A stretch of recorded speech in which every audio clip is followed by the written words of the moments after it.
In this video, I will show you how to change the font size in the Chrome browser. First, open Google Chrome on your computer. Click the three-dot menu in the top right corner of the browser, then select Settings.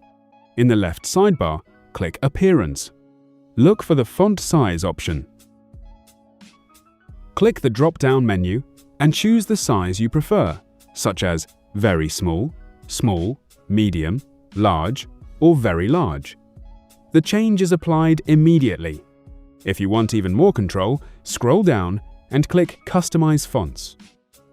Here, you can adjust the minimum font size and customize the fonts used for standard text, serif fonts, sans serif fonts, and fixed-width fonts.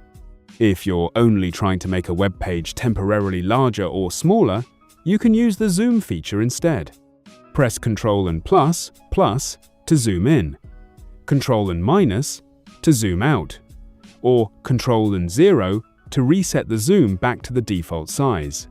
That's all it takes to change the font size in Google Chrome. If you found this video helpful, subscribe to our channel.